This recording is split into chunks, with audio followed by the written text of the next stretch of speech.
Hi everybody, this is Beachcricket, and today's video is going to be about quick van tips on camping for people that have not done that before. It is a new thing for a lot of people, and you know, just on some of the forums that I belong on, a lot of them will ask all kinds of really good questions because they've never camped before. So the things that I want to go over here are some of the things that I've noticed that a lot of people have asked. And one of the main things is, how do I buy the van?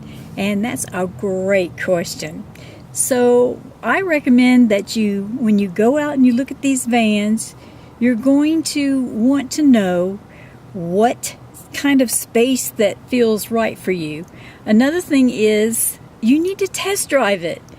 Don't be scared if you've never driven anything that big before. Just get out there and try it and see if you feel comfortable with it. That's a very important thing to do, because otherwise you might be buying something that you're not really going to use, or you don't feel comfortable enough to use it. So get behind the wheel, test it out, and make sure that you feel comfortable with it when you buy a new van.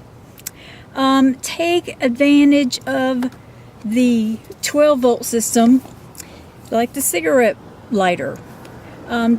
Use it for different appliances for 12 volts, and you will feel like you have a little bit more power utilizing, the 12-volt system that's inside most of the vans.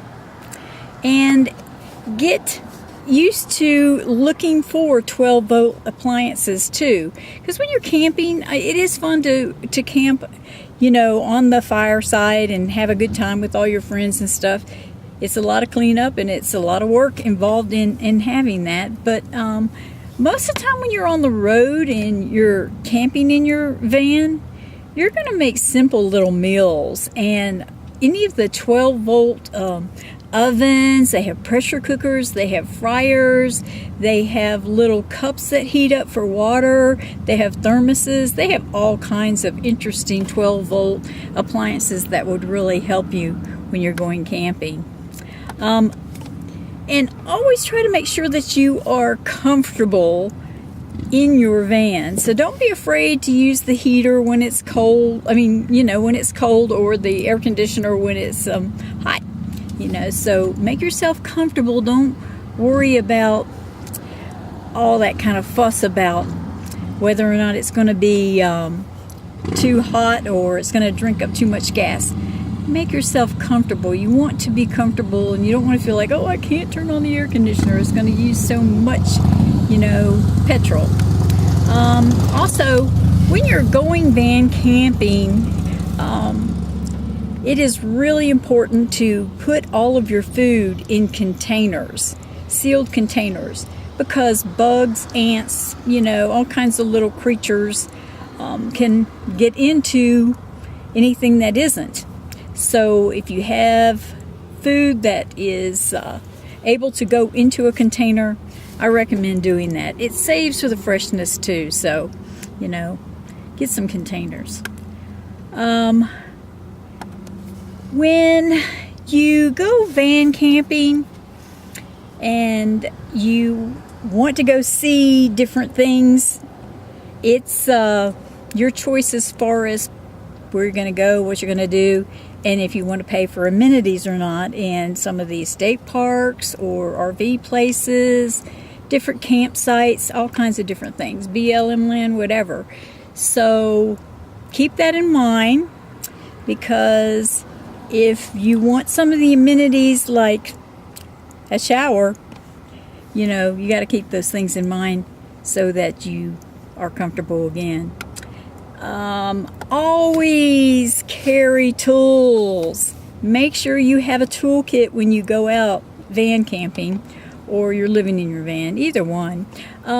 It's important. Things come loose. I have tools here. I have a whole drawer in my van designated for tools, and it has saved my little tail a few times.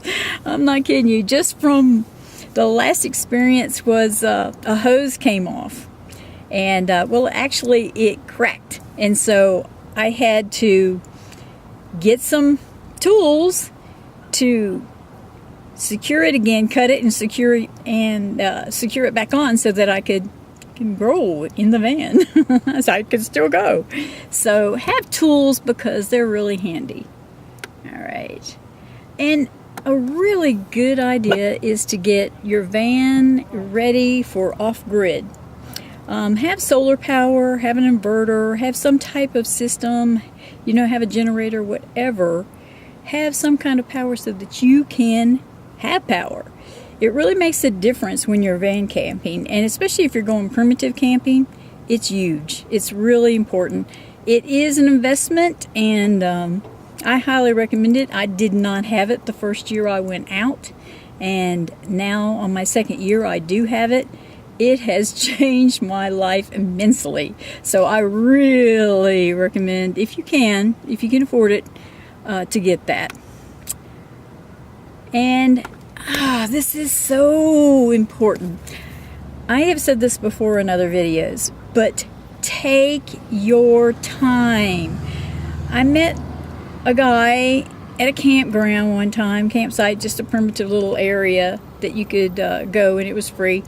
And he said, if I could give you any wisdom on this journey that you're on living in the van, it would be to take your time, to go at a snail's pace, absorb things, stay longer.